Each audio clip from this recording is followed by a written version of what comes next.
Bienvenidos a un nuevo episodio de Bosquejos, un podcast en el que 4 amigos conversamos muy honestamente de la vida cristiana. Y hoy, como cada episodio, estoy de nuevo con mis amigos ya conocidos, Josué, Mauro y Matías. ¿Cómo andan, chicos? Todo tranca. Muy bien, acá disfrutando el frío. Estoy pensando que cuando escuchen ese episodio, capaz ¿Hace más frío? O calor o no. No, va a ser Depende más de dónde frío. vivan. No, si viven... Claro. Bueno, si viven en el polo norte o en el polo sur, hace frío. Claro. Sí. Bueno, me alegro muchísimo. Estoy muy ansioso de cómo va a ser este episodio. La verdad que... Esperamos dar consejos para aliviar tu ansiedad. Bueno, muchas gracias. Necesito que me ayuden con eso. Y bueno, queremos arrancar un episodio sobre un tema que todos en alguna medida más o menos lo luchamos, lo hemos luchado o lo vamos a luchar. Sí. Pero creo que es cross a la vida, o sea, es un tema en el que todos lo luchamos constantemente en mayor o menor medida y lo vamos aprendiendo a manejar. Entonces quisiera arrancar con esto, amigos, y pidiéndoles que podemos empezar definiendo qué es la ansiedad. ¿Cómo podemos definir la ansiedad? ¿Matías? ¿Querías decir algo? Está ansioso por hablar. A ver quién se anima primero, ¿no? Sí, yo estuve buscando un poco una mirada psicológica, si se quiere, y en una página lo definía como un mecanismo adaptativo natural. Y me pareció muy interesante que ese sea el abordaje, ¿no? Estoy hablando de algo, una página de psicología. Y dice que el ser humano tiene esta capacidad de sentirse, ¿no?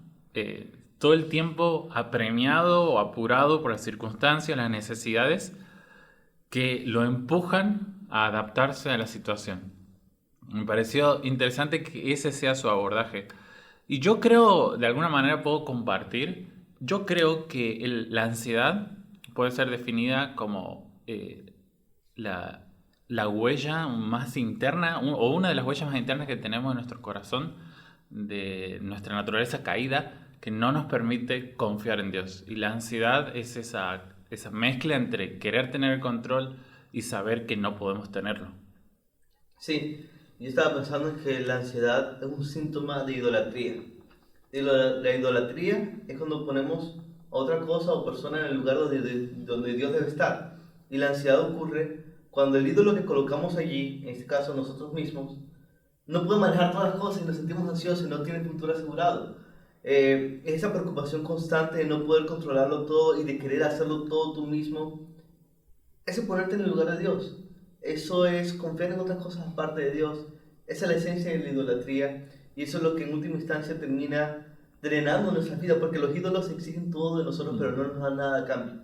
No nos dan verdadera paz, no nos dan verdadera satisfacción. Pienso mucho en Mateo capítulo 6, se habla un poco de... Jesús habla principalmente de las finanzas, del ídolo de las finanzas, pero lo habla en el contexto de las preocupaciones.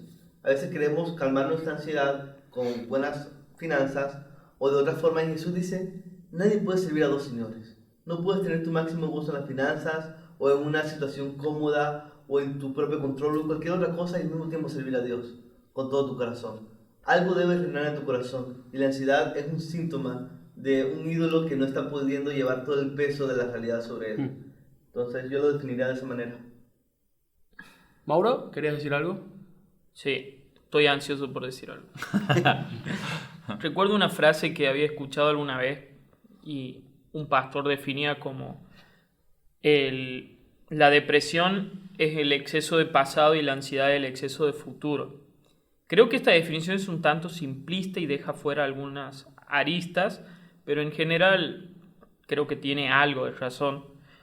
Yo definiría la ansiedad, como decían los muchachos, una falta de confianza en la providencia de Dios para con nosotros y apresurarse a tratar de ayudar a Dios con nuestros medios o simplemente ponernos mal por la impotencia que nos da, ¿no? El hombre no quiere esperar en Dios, quiere hacer Él algo. O sea, siempre queremos hacer algo al respecto, no depender de otros, no esperar en otros. Y eso genera ansiedad. Sí, yo quería rescatar el tema de ese mecanismo natural y lo nombré porque obviamente yo no coincido con la psicología, pero por lo menos en este tema le doy el hecho de que sí está profundamente arraigado en nuestro corazón, porque cuando yo me ponía a pensar, entonces nos ponemos ansiosos, o yo me he puesto ansioso hasta de maneras o de cosas de las cuales no quería ponerme ansioso, y en situaciones en las que ni siquiera premedité mi ansiedad. Simplemente algo sucedió, me atravesó y me puse ansioso. Es como automático, está muy incrustado en el corazón humano. Entonces, por eso digo yo, es un mecanismo muy adentro de nosotros. En eso no es comparable con otros tipos de pecado, pienso yo. Por ejemplo, Ira.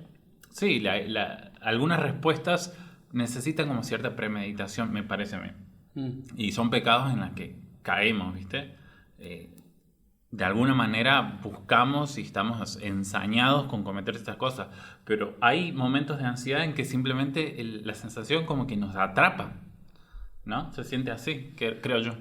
Me encanta porque estamos llegando a un acuerdo, si bien desde diferentes puntos de vista, entendemos que la ansiedad es una condición del corazón y una condición de nuestra naturaleza caída.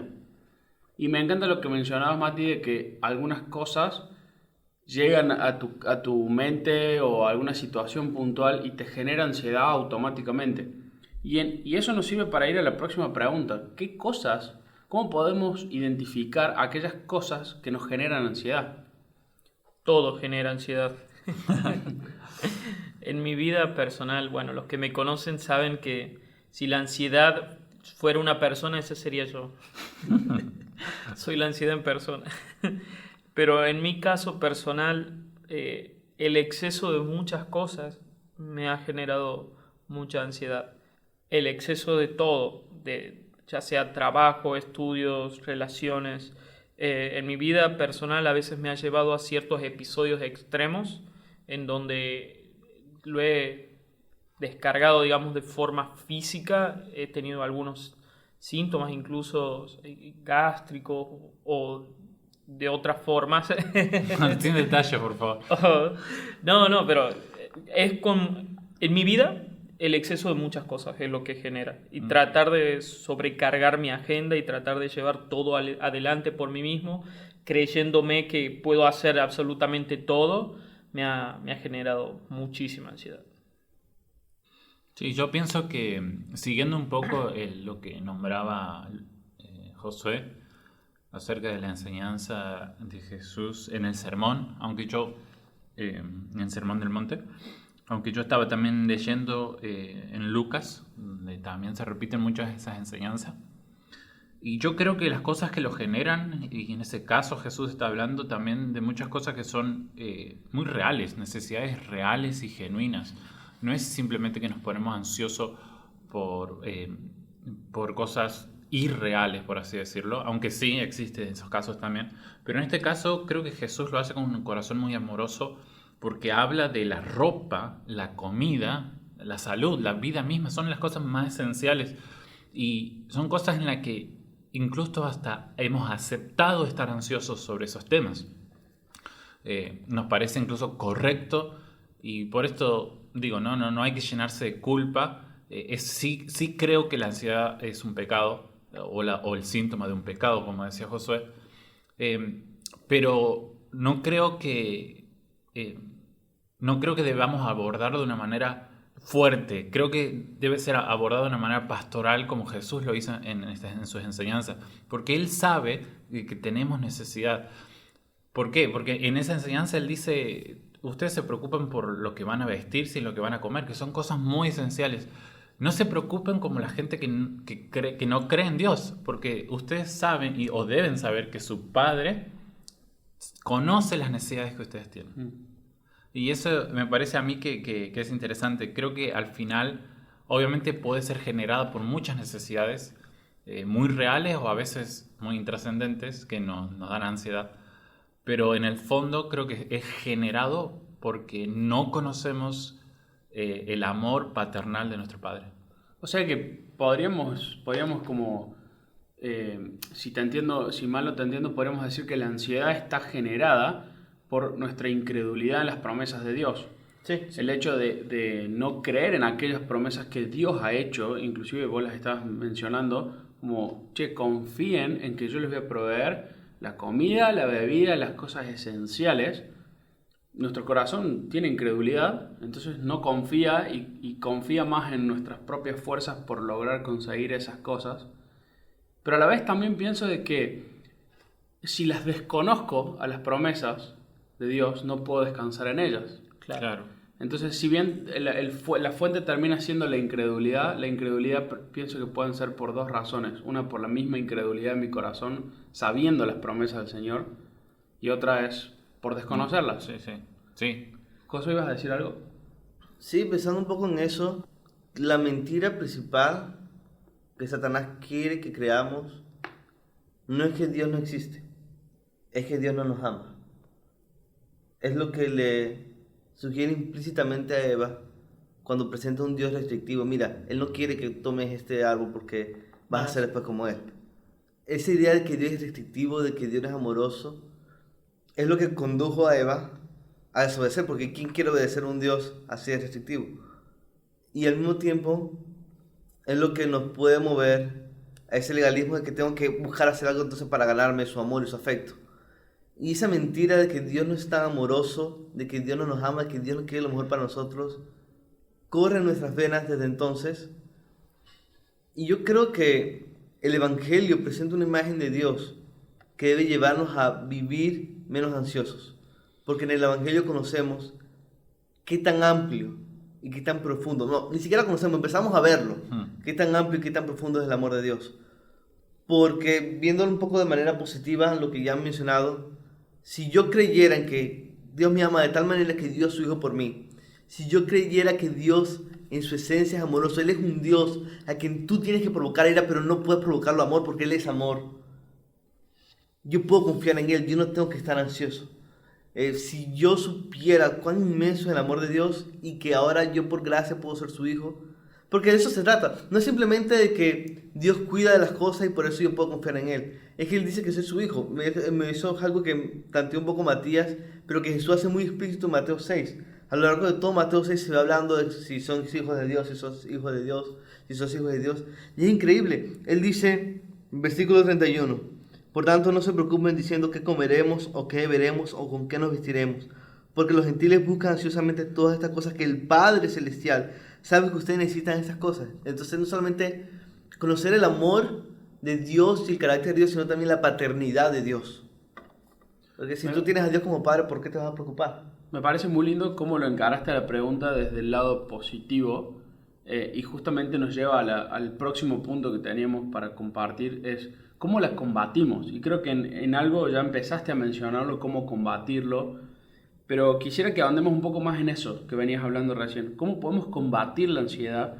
¿Y qué nos dice la Biblia acerca de cómo tratar nuestra ansiedad? Dios es un Dios amoroso que sabe nuestras necesidades, como bien decían los muchachos, pero aún así a Dios también le gusta que le pidamos. A Dios le encanta de que vayamos con nuestras preocupaciones, nuestras ansiedades delante de Él para Él poder hacerse cargo. Filipenses 4 nos dice que por nada estemos afanosos, antes bien sean todas nuestras preocupaciones puestas mediante oración y súplica con acción de gracia y que la hagamos conocer delante de Dios. Y la paz de Dios que sobrepasa todo entendimiento guardará sus corazones y sus mentes en Cristo Jesús. Al Señor le agrada, le gusta que vayamos en Él en oración y le compartamos nuestras necesidades también, porque ese es el Padre amoroso que tenemos, que está listo para tomarnos en sus brazos, y es una forma muy importante, una gran herramienta que tenemos la oración. Por nada estén afanosos. Hace un momento decía que todo me podría llegar a generar ansiedad. Bueno, acá Pablo también está usando absolutismo. Por nada estén afanosos o por nada estén ansiosos. Antes, si tanto te gusta preocuparte y hacer algo, querés hacer algo, bueno, hace una cosa, orá. viste que nos genera esa impotencia, que tenemos ganas de hacer algo, esperar en Dios. Bueno, orá al Señor, que sean conocidas tus súplicas. Y también menciona allí la acción de gracias. Muchas veces esa ansiedad nos hace ver solamente nuestras necesidades y no las cosas que ya tenemos. Estamos enfocados en lo que nos falta y no en lo que Dios ya ha hecho por nosotros. Entonces, agradecer al Señor por las cosas que tenemos, en especial la salvación, hermanos. Si tenés eso, tenés todo. Y una y otra vez Filipenses habla del gozo, ¿no? De regocijarnos en el Señor. Cuando dice eso, anteriormente dice, regocíjense en el Señor. Otra vez les digo, regocíjense. Incluso más adelante él va a decir, hablando de estas preocupaciones físicas que Pablo tenía, dice que a él no lo mueve nada de eso, porque su gozo está puesto en el Señor, no en las situaciones que si tiene o no tiene. A él no le cambiaba mucho tener más o tener poco, porque su gozo estaba puesto en el Señor. Si nuestro gozo está puesto en el Señor, estas circunstancias obviamente a la luz de la gran salvación que tenemos, no son tan importantes. El Señor lo dio todo por nosotros. Entonces, ir en oración, ir en acción de gracias y hacerle peticiones al Señor. Padre, no llego este mes con el dinero para comprar comida o lo que fuera, o no tengo ropa. El Señor, que es tu Padre y que sabe, se complace en nuestra oración, en nuestra sinceridad. Me encanta porque el pasaje que estás mencionando de Filipenses, en el versículo 6 Pablo dice que oremos, que por nada estemos afanosos, sino sean conocidos todas nuestras peticiones. Y en el versículo 19 Pablo dice, y mi Dios, pues, suplirá todo lo que os falta conforme a sus riquezas en gloria en Cristo Jesús. O sea, Él pone un orden de prioridades. Ustedes busquen al Señor, y en otro pasaje por ahí lo hace un poco más explícito, y después habla que Dios suplirá todas sus necesidades. Me gusta cómo ordenan las prioridades. Matías, ¿ibas a decir algo? Retomando un poco lo que venimos hablando de ese pasaje de Filipenses, creo que ahí también está unido un trabajo mental, por así decirlo. No quiero reducirlo a lo mental, pero nuestro ser interior, nuestro hombre interior no solamente debe ir en oración, sino que en la misma situación debe llenarse de las verdades bíblicas. Eso es algo que también dice Filipenses 4, ¿no? Perseverar en el pensamiento. Y de nuevo, no quiero reducirlo a algo de la mente, también es algo del corazón, es de la persona interna. Debe perseverar y enfocarse. Ese pasaje me gusta mucho y él le he dado mucho estudio, pero la ansiedad ahí, cuando nombra ansiedad, la palabra que está usando es como estar partido, dividido en muchas cosas. Y uno siempre tiene como esto, aquello, y se van sumando y todo va como cargando ansiedad, y uno como que va drenando sus energías mentales, intelectuales en todas esas cosas, ¿viste? Y el pasaje a lo que nos está diciendo es, ustedes enfóquense y piensen en aquello, concéntrense en aquello que es verdadero, ¿no? Uno cree tantas mentiras, concéntrense en aquello que es verdadero. Y obviamente el mensaje de Filipenses es, concéntrense en Jesús y sean como Jesús. Y es eso de en la oración no solamente descargar todos nuestros pesares, sino también como que enfocarse en Cristo, en Dios, en su provisión, en su amor. Y en su amor hablo de su amor paternal para con nosotros. Eso me quedó muy grabado de un mensaje que dio uno de nuestros pastores de Juan, capítulo 3, versículo 1, comienza diciendo, ¿no? Miren el gran amor que nuestro Padre nos ha dado para que seamos llamados hijos suyos, y esos somos, dice Juan. Y hacía mucho énfasis en esta predicación en mirad cuál amor nos ha dado el Padre. Y que uno tiene la idea de que Dios es como un juez cósmico, ¿no? Uno sabe que Jesús es amor y interpreta a Jesús como el amor, ¿viste? Personifica en Jesús el amor de Dios. Pero uno tiene la idea de que el Padre, Dios el Padre, una especie de juez cósmico, ¿no? Demasiado distante, demasiado serio, y no. Y acá el apóstol Juan nos invita a mirar, a considerar, a darnos cuenta de que Dios es nuestro Padre y su amor no es menor. Yo creo que una forma de decir en otras palabras lo que Mauro y Matías ya dicen es la importancia de las disciplinas espirituales. Sí. Porque tú te llenas con ese entendimiento de la paternidad de Dios y de sus promesas, leyendo la palabra de Dios, y tú depositas tus cargas y las echas sobre Dios orando.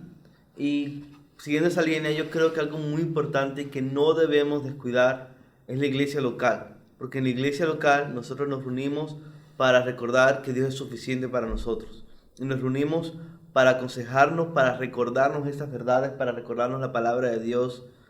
Existe la consejería bíblica y existe el leer la Biblia juntos y meditar juntos, llorar juntos y animarnos juntos y aconsejarnos juntos. En esa línea yo quisiera añadir un par de ideas también que son bastante importantes. Yo creo que la ansiedad también se combate buscando el contentamiento en Dios. Pablo no estaba afanado y Pablo podía llamar a la gente a que no se afanara, porque en Filipenses capítulo 4, versículos 2 y 3, él dice: Jesús es suficiente para mí. Sé vivir humildemente y sé tener abundancia. En todo y por todo estoy enseñado, así para estar saciado como para tener hambre, así como para padecer abundancia, así como para tener abundancia, como para padecer necesidad. Todo lo puedo en Cristo que me fortalece.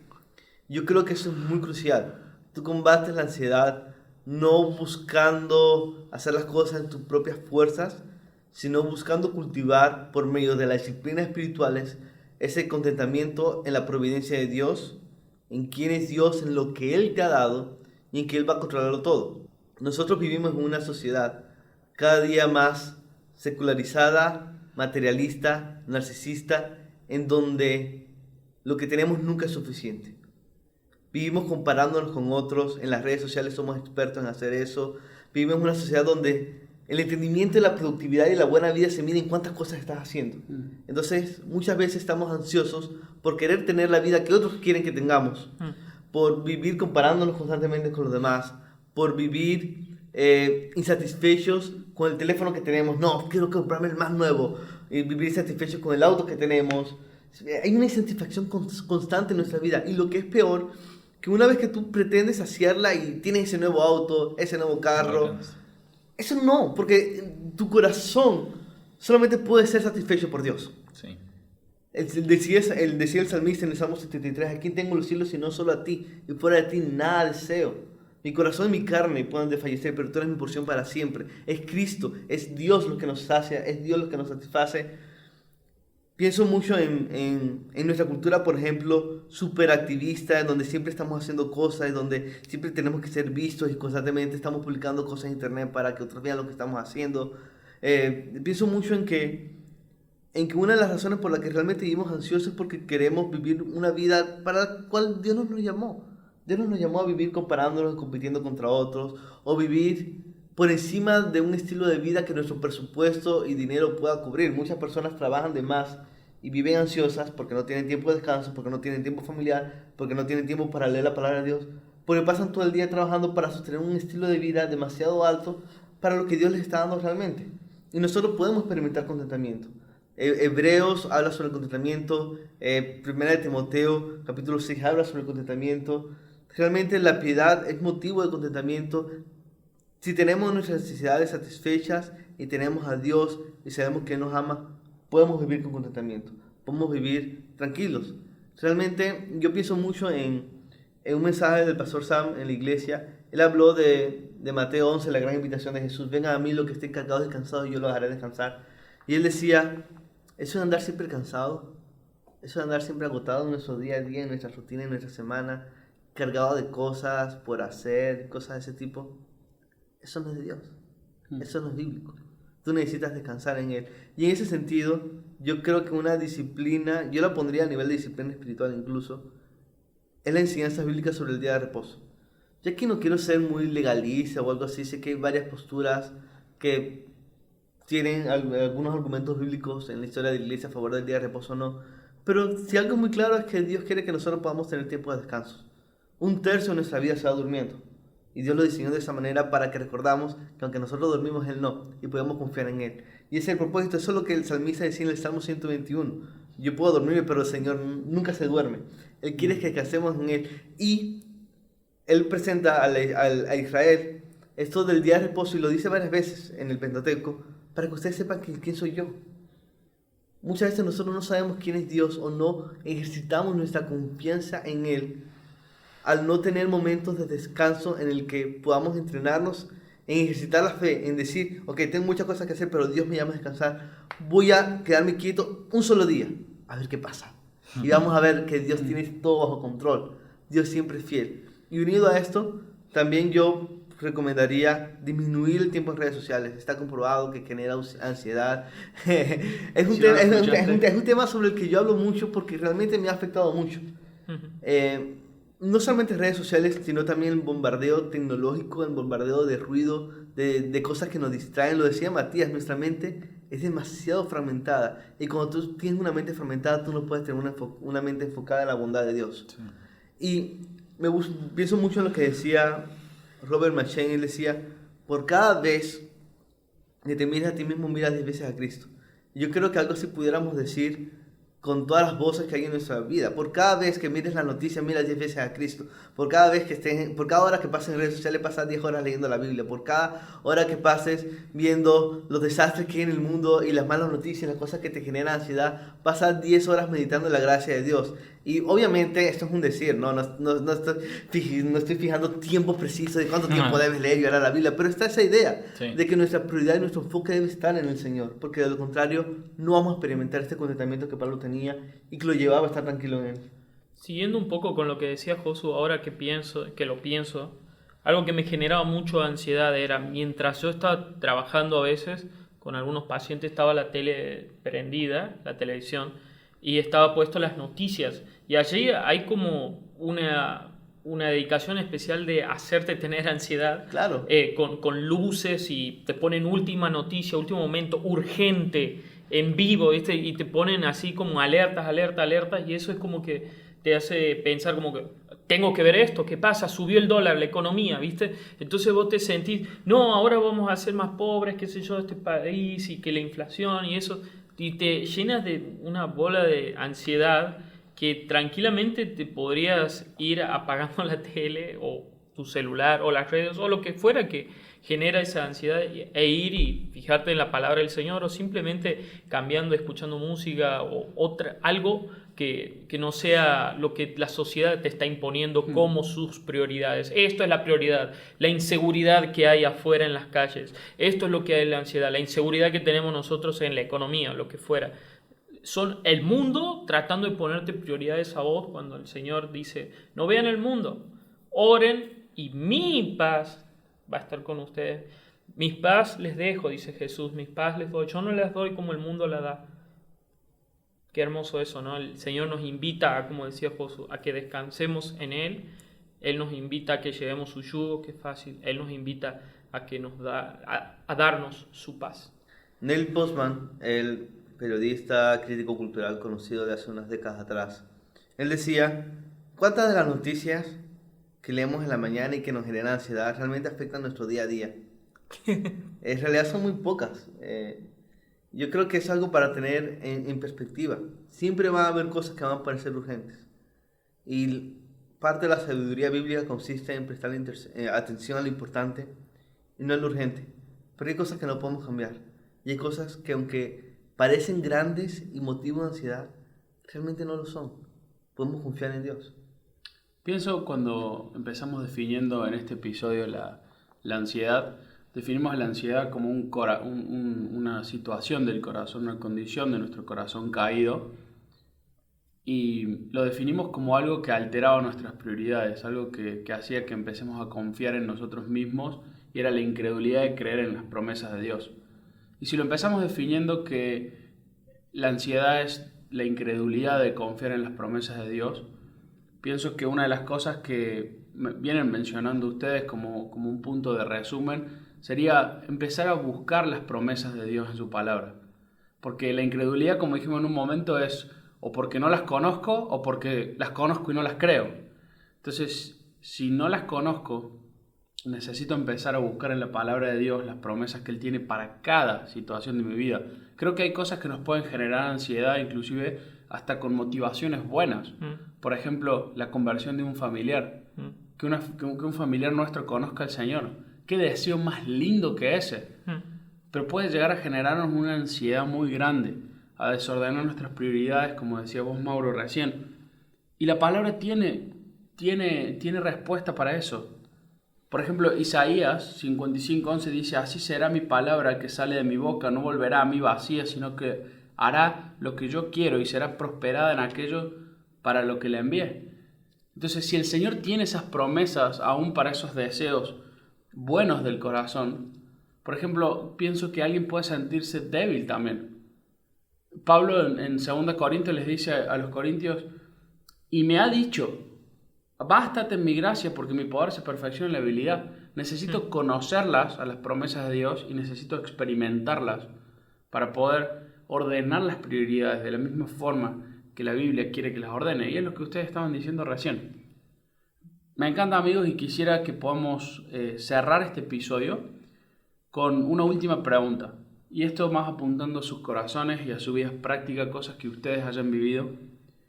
¿Qué cosas hicieron ustedes en su vida o en situaciones que les generaban ansiedad para combatirla? ¿Cómo han hecho? Seguramente han tenido batallas que les han ganado y hay otras que les han perdido, donde quizás todavía siguen luchando con ciertos temas en su ansiedad. Mauro, vos mencionabas recién en el trabajo, el noticiero, cómo eso te generaba ansiedad. Ujú. ¿Qué cosas pueden compartirnos para que quizás quien nos está escuchando ahora, no sabemos los temas que les generan ansiedad, pero pueden servirles la forma en que cada uno de nosotros hemos atacado eso? Yo creo que hay una situación de ansiedad que muchos se van a sentir identificados. Estudiantes universitarios, antes de rendir exámenes, se siente mucha presión y mucha ansiedad por eso, ¿no? Me gustó lo que vos dijiste, Néstor, que cómo han ganado ciertas batallas o lo que fuera, y me gustó esa palabra, es una batalla, la ansiedad también. Yo diría que la batalla tiene dos escenarios, al menos es lo que a mí me ha servido. Un escenario físico, porque como decíamos, también se transmite a veces en nuestro cuerpo y en nuestra falta de sueño, falta de reposo, como hablaba Josué, lo cual está muy bueno. En cuanto a la parte física, yo diría de comer bien. De hecho, la obesidad a veces es producto de comer por ansiedad y esas cosas, entonces hay que cuidarse mucho en cuanto a la comida o no comer bien, descansar bien, dormir bien.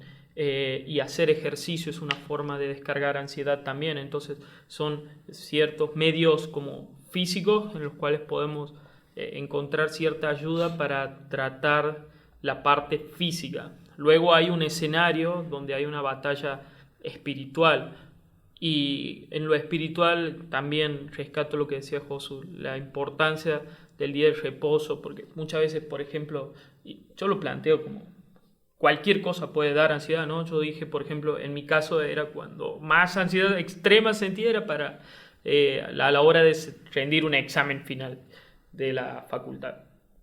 Y a veces como que no iba a la iglesia los domingos porque decía, no, le pasa que necesito estudiar porque si no, no llego con los exámenes. Y no, el Señor te dio 6 días para que puedas estudiar o para que puedas trabajar. El día del Señor como que no se toca. Bastate en la gracia de Dios, como decían los muchachos, bastate en descansar ese día y pensar en el Señor, y luego el Señor se ocupará, ¿no? Y eso es muy importante. Ir a la iglesia, no dejes de congregarte si estás ansioso por lo que sea. Y también, de nuevo, la oración, la lectura bíblica es muy importante. Y la iglesia local también, lo que los muchachos decían, decirle a unos amigos o algo, estoy ansioso por esto, ora por mí. Serían como cosas prácticas, herramientas prácticas que he tomado cuando estoy ansioso.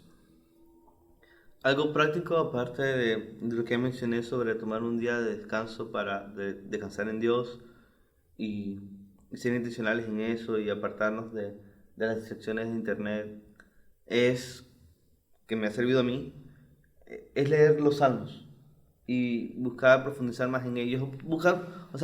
Toda la escritura es inspirada por Dios y toda la escritura nos ayuda bastante, ¿no? Pero los salmos tienen algo que no tienen los demás libros de la Biblia, y es que son palabras de nosotros a Dios. Palabras de nosotros a Dios que Dios nos da a nosotros para que se las devolvamos a Él, por decirlo de alguna forma. Y algo que he podido ver, buscando ser más intencional en leer los salmos, es que los salmos me ayudan mucho a orar, a perseverar en la disciplina de la oración.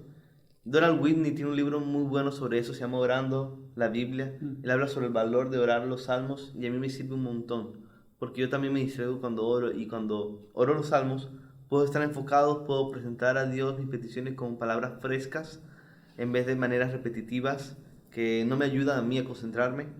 Y algo que he podido ver en los salmos es que los salmos es como una Biblia en miniatura. En los salmos tú tienes toda la historia de la redención resumido y tienes palabras para expresar adoración a Dios, confesión, agradecimiento y peticiones. Y es una forma muy rica y provechosa de buscar recordarnos de manera sencilla y breve todo el panorama bíblico, leyendo los salmos. Algo como eso me ha ayudado un montón, porque ahí hay un montón de promesas preciosas sobre Dios y sobre todo hay una demostración magnífica de su carácter. Y lo que necesitamos es eso. No diría solamente conocer las promesas de Dios, que es muy importante, lo dijo Néstor, es súper crucial. Segunda de Pedro capítulo 1 dice que por medio de esas promesas que nosotros vivimos diferentes y combatimos el pecado. Pero esas promesas no tienen mucho sentido si Dios fuese un Dios mentiroso, o si Dios no fuese fiel, o si Dios no nos amara. Entonces, no es solamente las promesas de Dios, sino también su carácter. Y en los salmos conocemos tanto el carácter de Dios como sus promesas. Y eso es algo que me ha ayudado un montón. Yo podría agregar como consejo práctico trabajar más en la oración, y eso es algo que yo en este momento estoy tratando de practicar cada vez mejor, pero ser más específico, más ordenado para orar. Me gusta hacer o intento hacer listas en las que sea muy específico, y obviamente cuando queremos cuando de verdad nos involucramos en orar por todo lo que nos preocupa, la lista va a ser enorme. Entonces me tengo que organizar por días. Entonces he tratado de hacer bloques de oración. Obviamente no quiero caer en la rutina ni nada por el estilo, pero trato de cada día orar por temas y que estén agrupados y que tengan que ver, y que cada día tenga su propia lista a la cual le voy sacando o agregando nuevos temas o cambiando la forma que voy orando. Entonces, a mí, como consejo práctico, después de todo lo que hemos dicho, me ha servido ser muy específico con la oración. Entonces, tengo listas, o tenemos listas con Ivana, y tenemos listas por temas, vamos anotando, vamos sacando, vamos quitando, y somos bien específicos, y tratamos de orar por temas específicos, ¿me entiendes? No simplemente voy a decir, voy a orar a Dios para que me dé paz. Claro, y que calme mi ansiedad. Ay, Señor, calma mi ansiedad, por favor. Y es tan general que es vacía esa oración, ¿no? Entonces, por ahí ser más específico y más ordenado, trabajar más en nuestra vida de oración, ser mucho más intencional, creo que creo que ayuda mucho. Tremendo. Muchas gracias, amigos. En lo personal, un pasaje que me ha ayudado mucho a tenerlo en la cabeza es Filipenses 1:6, donde Pablo dice: estando persuadido de esto, el que comenzó en ustedes la buena obra la perfeccionará hasta el día de Jesucristo. Y aún el que te genera ansiedad de lo que Dios va a hacer con tu vida y el propósito de Dios en tu vida es parte de una incredulidad en que Él sabe qué hacer con tu vida. Así que esperamos que este episodio haya sido de bendición. Gracias, amigos, por compartir sus experiencias, por compartir sus pensamientos y sus reflexiones sobre el tema. Deseamos que sea de bendición para quienes lo estén escuchando. Y si lo escuchaste hasta acá, muchísimas gracias. Esperamos que, como decíamos recién, que sea de bendición, que el Señor siga trabajando en tu vida y te dé sabiduría para poder seguir combatiendo este pecado que es la ansiedad, porque es el desconfiar de Dios. Te animamos a que te suscribas a nuestras redes, que nos sigas, y estamos publicando un episodio cada semana. Que el Señor te bendiga.